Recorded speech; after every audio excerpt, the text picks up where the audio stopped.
In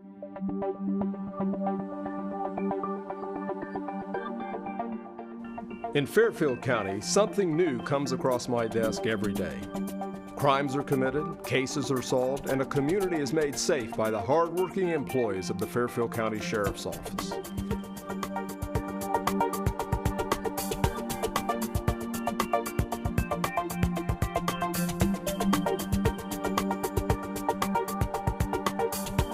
Welcome to This Week with Sheriff Dave Phalen, a weekly program here on LSN Television. We're also carried by a number of the radio affiliates here in Lancaster. Do appreciate you, the viewers and listeners that join us each and every week. We've got a great couple programs coming up. We have the Millersport Chief, Mark Consolo. Hello, Dave. Glad to have you. Thank you. And good to be here. We were just talking before airtime. It's been 3 years since Yes. you were on last. Yeah, it's gone by quick. So a lot's going on in Millersport in the last 3 years. I think there's been some things that have happened in a positive element, and it's pretty improved. Made some improvements in public safety. Right. And one thing we wanted to talk about, at least on the first program, because it's so interesting, your mom was Bonnie Consolo. Yes. And she has quite a story in and of herself, right? Oh, absolutely. So why don't you tell us a little bit about your mom? I can round it up that she was just amazing. Okay. But she, of course, you know, as you see, she wrote a book about her life. She was a motivational speaker. She went to all the major universities in the United States. You know, I remember as a kid having Mike Wallace from 60 Minutes coming to the house doing a big story. And then, of course, she met Ronald Reagan. And there she is. That's the movie she did, Day in the Life of Bonnie Consolo. You can also see segments of it on YouTube. Now, what made Bonnie different? Well, you know, she was born without arms, but Okay. as a kid growing up, that didn't ever seem weird to me, or that it was anything out of the ordinary. But when we would go places, you know, go shopping, she would always, there's a photo of her, you know, using her feet to pick up like oranges and stuff like to put in to get them weighed when she was going to go buy them, and it caused some people to, you know, like, oh, why is she doing that? I'm like, well. Yeah. What else should she be doing? I mean, and that's how she, you know, gets things done. Oh, there she is, driving. Never had a traffic ticket. And she drove with her feet. Drove with her feet. Got her driver's license. Yes. And all those kind of things. Yep. And she was just amazing. I mean, and when you think of people that, you know, they have their full faculties, their arms, their legs, everything, and they can't even, you know, get out there and get something done, but she could do everything with, and not even having her arms, and just did them with her feet. She was amazing. Well, that's interesting. So tell us about that 60-minute interview where you actually met Mike Wallace. Yes. And you were a young... Oh, I think I was like about 12 years old. 12 years old. And, you know, Mom, of course, said, you know, son, you know, you need to make sure that, you know, you come in and you know, because when I was young, I was very hyper. Okay. And, you know, she was like, no, you just be good, you know, and of course, I remember those kind of things because Mom was very pronounced. And she was awesome. And then, of course, they came and they had all the equipment set up in the house, and there were so many people, and Mom just, you know, did the whole interview, and, you know, of course, Dad there, my brother was there, and it went really well. And, you know, she talked about, you know, how it was growing up, being the only child in her whole family that was born without arms, and how hard it was going to school, you know, when she was, you know, trying to go to school, and everybody tried to treat her differently, and, you know, and she never accepted that. I don't even think that she even put a handicap sticker in her vehicle. She would park in a regular spot, you know, like everybody else, and just tried to live a regular life. And I think she accomplished that, you know. Well, and you think of your mom back then, how a lot of things, at least with disabilities, has changed over the years. We have, you know, later on they have parking places, and they have a lot of different things to address people with disabilities, handicaps. And she never even wanted to accept that as a handicap. She just lived her life regular, like, you know, and just wanted to live her life regular like everyone else. And so your mom passed away a few years ago? Yes, 4 or 5 years ago, Okay. and she was at 63 when she passed away. Oh, wow. Well, that's quite a story. They made a movie about her, and then Yes. from that, the 60 Minutes program. Yes. Wrote a book. Yes. Is the book still available? I think so. I think you can go on Amazon and get it. Is that right? Yes. Oh, very interesting. So that's quite a story in and of itself. Oh, she was absolutely amazing. Well, now let's talk a little bit about being the chief in Millersport, Okay. and all those kinds of things. what is, well, let's first of all, a little bit about your background. I know you were in the military. And Yeah, a I lot of was, different well, things. and again, from my mom, speaking about my mom, she was always very supportive and very positive growing up. Made sure I went to school, and of course I was in the Boy Scouts for like 8 years, and then after I got out of that and out of school, I went into the Navy. I was in the Navy 6 years, Okay. and she was, always in touch with me the whole Right. time. And then I got out and started working on schooling for law enforcement, and working a couple odd jobs on the side, just trying to pay for everything. And then here I am. Okay. Now, Millersport, lots going on there.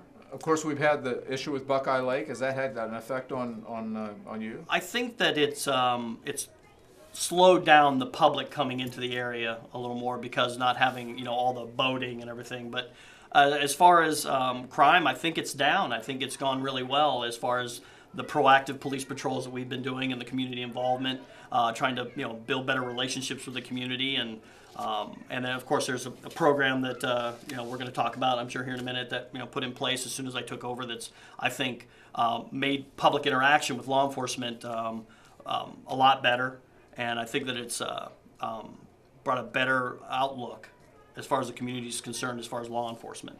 And that is your Community Watch program, Yes, right? yes. And tell us a little bit about that and how that got started. Well, when I first took over as chief, I went around to talk to all the businesses, and I talked to quite a few people from the public, and they had a lot of concerns, like they didn't know what law enforcement did, and they wanted to find out more. And so I said, what's the best way to do that? I did some researching. I found out that the Community Watch or Neighborhood Watch program is a very proven program, and it has been very successful, along with the same program that you put together, and that it's been very successful for the county.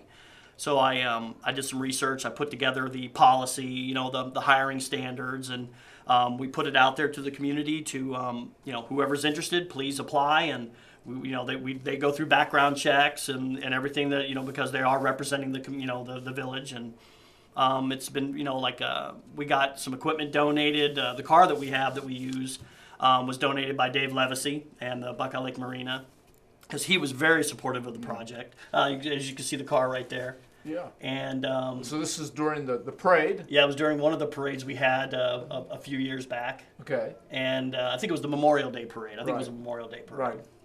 And it's gone very well. In conjunction with the community watch patrols and the law enforcement patrols, I think that we have made a significant reduction in crime. And what are some of the responsibilities of the Community Watch members? And if there's someone out there that's from the Millersport area that may be interested in applying, how does that work? Well, for applying, all they have to do is make sure they contact me at the police department, and they can also go to the village offices, leave information, and then I will contact them. Okay. And then we'll, of course, get them the application, and they can go through the process. The main responsibilities of Community Watch is just to be an extra set of eyes and ears, for law enforcement and for the community. And they, of course, are they do like business checks. If there are extra business checks, if we can't get to them, they always help with that. They're very good at knowing what's going on in the community because they live there. Right. So they have a very vested interest in what's going on, and they've been a tremendous help with our initiative in trying to reduce crime. They've done a great job. Yeah, and same with the county Community Yes. Watch. How many members do you have? Right now we have 10. 10, and that's terrific. When you look at Millersport, a village, to have 10 active people volunteering, an extension of the eyes and ears of Millersport, and just a wonderful program. Yeah, not just the application or the background check, but they also have to do about 20 to 30 hours worth of training. Okay. Like they come down and they stop at your radio room and they get to meet the people that they'll be talking to on the radio. They learn about what's going on in the county and how your process is. They've done training with your Community Watch people so that they're all kind of on the same sheet of music as far as their understanding of responsibilities and how they should conduct themselves. And it's been really successful. One of the big events in the Millersport area, as you know, is the Lions Club's Millersport Corn Festival. Yes. Which just concluded. And that's always a big event, isn't it, for the community? I think so, and it brings a lot of people into the community, and of course I hope it helps the businesses Yeah. And we try to make sure we keep a close eye on what's going on, and we work conjunctively with your deputies, and there's a lot of very good working relationships there, and they've been a very big help. And for people that maybe are watching or listening to this program, what are some things that when people come into Millersport they can see? I know there's some good restaurants there. Yes. And a lot of different things within the village. And so it's really a great place to live, isn't it? Absolutely. And raise a family. That's why I live there. Okay. Yep. Yeah. I love it there. So since you've been chief in the last 4 years, have you seen any major changes or subtle changes within crime or within the village, or has it been pretty consistent? I think we've had probably a good significant reduction in crime, and we haven't had anything really major. But there's of course the constants of domestics or disturbances or things of such, thefts, petty thefts. But I think with the initiative that's been going on between our department, the coverage that your deputies provide Right. to the village, they've done an outstanding job.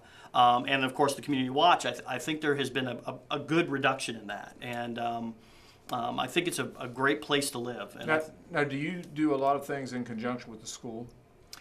we try. I'm right now working on trying to work with the school on getting a officer in the school, Okay. at least a few days a week. Okay. And I think that will definitely help out as a first responder type initiative. Right.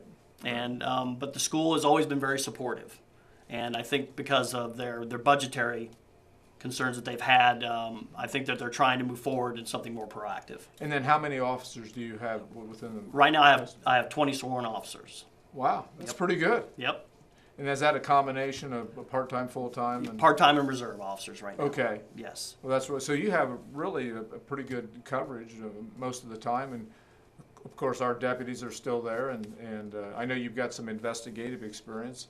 Yes. You also with Ohio, with the state Yeah, of I work Ohio, with the state of Ohio. Yes. and so you're an investigator there. So I would think that probably helps out with your responsibilities within Millersport. I think so, and I have a couple of others that are just designated to do investigations because they have good investigative experience, and they help out the officers if they have any felony type crimes that may go on, that they're there to respond to help the officer. We utilize BCI. Yes. That has been very helpful in the past on a couple of cases. Great. I think another thing that I found very interesting is when I took over, I saw a trend going on with law enforcement as far as body cameras.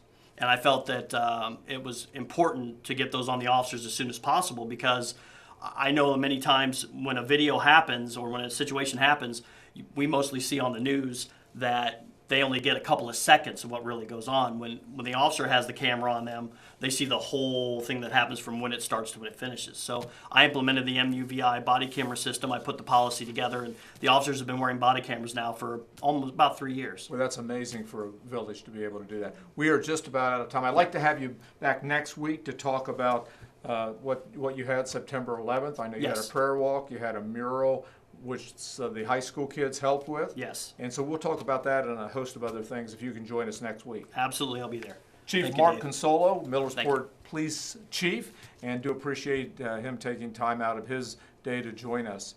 Well, the clock on the wall says we're about out of time. Do appreciate you, the viewers and listeners that join us each and every week. Until next week, same time, same place, God bless, and we'll see you right here next week.